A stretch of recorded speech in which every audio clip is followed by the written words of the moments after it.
শুভ সকাল প্রিয় বন্ধুরা, তোমরা কেমন আছো? আশা করি তোমরা যে যেখানে আছো সকলে সুস্থ আছো এবং ভালো আছো। আমরা না মোটামুটি আছি। তো আমার চ্যানেলে নতুন একটা ব্লগে সকলকে স্বাগত। আজকে বার হলো বুধবার আর এখন বাজে সকাল 6:30। আমি এখন বাইরে এসেছি, যেহেতু আমার বর কাজে গেল, এই মাত্র বেরোলো। আর আমি সকালে না ক্যামেরাটা ঠিক চালুই করতে পারছিলাম না, এত ডিস্টার্ব করছিল ফোনটা, কি বলবো। তাই আর কি একটু তোমাদের সঙ্গে শেয়ার করলাম। আমার বর যেহেতু কাজে যাচ্ছে তাই।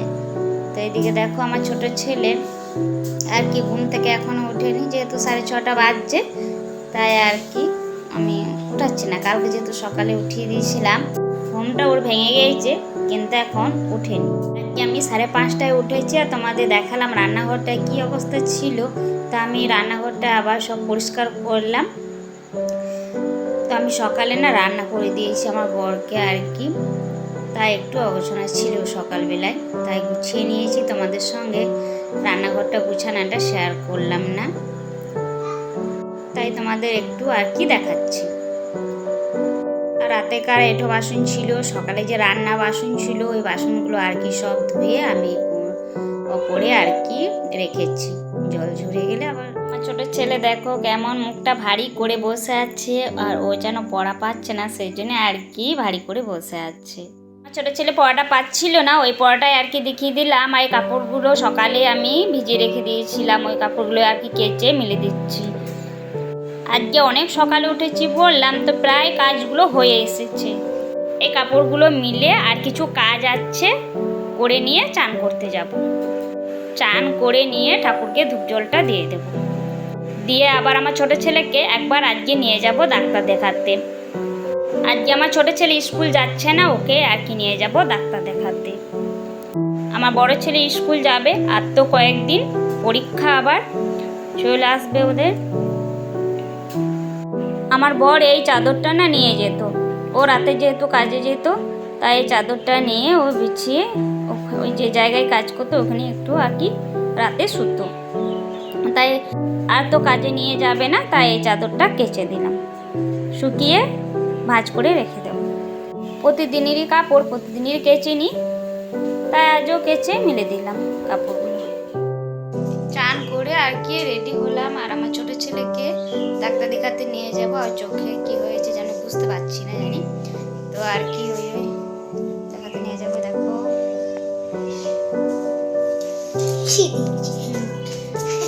হাসছে, তো চলো যাই। চলো যেতে যেতে তোমাদের সঙ্গে কথা হবে। ডাক্তার দেখিয়ে আসার পথে আমার ছোট ছেলেকে একবার বাবা গোসাইয়ের মন্দির নিয়ে যাব। ডাক্তারটা না দেখানো হয়ে গেল, তো বাইরে দাঁড়িয়ে আছি। আর আমি আমাদের ঘরের সামনেই রাস্তাতে টোটোটা পেয়ে গেছিলাম। আমরা এবার ঘর যাচ্ছি, চলো যাই। আমরা আবার টোটোতে করেই যাচ্ছি, আর তোমাদের একটু এই সাইডটা দেখাচ্ছি। কচু পাতাগুলো, কাঁচা পাকা পাতাগুলো কত সুন্দর লাগছে রাস্তার সাইডে, সবুজ দেখতে না খুবই ভালো লাগে। তো চলো সামনেই মন্দিরটা আছে, নামবো। গোসাই বাবা মন্দির আসবো বললাম, তো চলে এলাম। আর তোমাদের দেখাচ্ছি দু সাইডে কিন্তু ধান চাষ করা হয়েছে। আর তোমাদের সঙ্গে গোসাই বাবা মন্দিরটা প্রথমবার শেয়ার করছি, জানি না কেমন লাগবে তোমাদের। যদি ভালো লাগে অবশ্যই একটা লাইক করো আর কমেন্ট করো। তো চলো আমরা এখন ভিতর দিকে যাচ্ছি। আর টোটো কিন্তু দাঁড়িয়ে আছে, টোটোকে বেশিক্ষণ দাঁড়িয়ে থাকবে না। আর আমাদের গ্রামে ঢুকতেই গোসাই মন্দিরটা রয়েছে, তো আমাদের ঘরের সামনেই হচ্ছে যেহেতু, তো মাঝে মাঝে আসা হয়। তো আজকে যেহেতু যাচ্ছিলাম ডাক্তার দেখাতে, ডাক্তার দেখিয়ে এলাম, তাই ভাবলাম একবার আমার ছোটো ছেলেকে নিয়ে যাই, প্রণাম করে নিয়ে আসি। আর ওর দেখছো শরীরটা খারাপ হয়েছে, আমাদেরও শরীরগুলো সেরকম ঠিক রয়েছে না, তাই একবার বাবা গোসাইকে দর্শন করলাম, এবার প্রণাম করবো। এই বাবা গোসাইয়ের মন্দিরে এসে না মনটা আজ খুব শান্তি লাগছে, খুব ভালো লাগছে আসতে পেরে। আজকে আমার প্রণাম করা হয়ে গেল, আমার ছোট ছেলেকে আর কি প্রণাম করতে বলবো। গোসাই বাবা মন্দিরে না বড় করে পুজো দেওয়া হয়, ভোগ রান্না করা হয়। আর এখানে প্রচুর মানুষজন খেতে আসে, এখানে পুজো দিতে আসে, আর খুব ভালো লাগে সেই সময়টাতে। তো চলো যাই।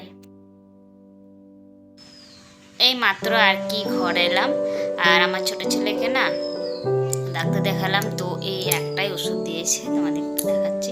এই একটাই ওষুধ দিয়েছে, চোখের কী যেন হয়েছে বুঝতে পারলাম না। ডাক্তার ডাক্তারে বললো এখন এগুলো না হচ্ছে। হ্যাঁ, তাই একটু ওষুধ দিল, তো জানি না কীরকম কী কাজ করবে। ডাক্তার বললো এখন খাও, তারপরে যদি না ভালো হয় তাহলে আবার ওষুধ দেবে। বললো ভালো হয়ে যাবে, তো হয়ে গেলে ভালো হয়, তাই না? তো ওষুধটা খাওয়াবো, খাবার খেয়ে। আর দুপুরে আমাদের এখন খাবার খাওয়া হয়নি, তো খাবারটা খাবো। তো চলে যাই, এবার রান্নাঘরে যেতে হবে, দুপুরে খাবারটা খেতে হবে। অনেকটাই বেলা হয়ে গেল, ডাক্তারে বেশি দেরি হয়নি, ওই যে মন্দির গেছিলাম একটু, ওখানে একটু দেরি হলো। চলে যাই রান্নাঘর। আমি এখন রান্নাঘর এলাম, দুপুরে খাবারটা খেয়ে নেবো। তো আজকে সেরকম কিছু রান্না করিনি, তাই একটা ডিম ভাজলাম। আর এইদিকে যে সকালে রান্না করেছিলাম আমি টমেটো আলু ধনেপাতা, ওই তরকারিটাই আর কি খাবো। তো আমাদের সবারই ভাত সাজিয়ে নিচ্ছি, সবারই বলতে আমার আর আমার ছোট ছেলে ভাতটা সাজিয়ে নিচ্ছি। তো আমরা এবার ভাতটা সাজিয়ে আর কি খাবো। এখন রাত 10টা বাজে, তো আমাদের সবারই খাবার খাওয়া হয়ে গেল। যেহেতু আমার ছোট ছেলে বায়না করেছিল দিনের বেলায় যে মাংস ভাত খাবো, তাই আর কি ওর জন্য মাংস আনা হয়েছিল। তো সবাই মিলে আমরা আর কি খেলাম, খেয়ে বাসনগুলো সব ধুয়ে রেখে সব গুছিয়ে আর কি শুতে যাব। আর আমার ছোট ছেলে, আমার বড় ছেলে সবাই শুয়ে পড়েছে। আর আমি এখন এই দেখো রান্না করে আমি এখন বসে আছি।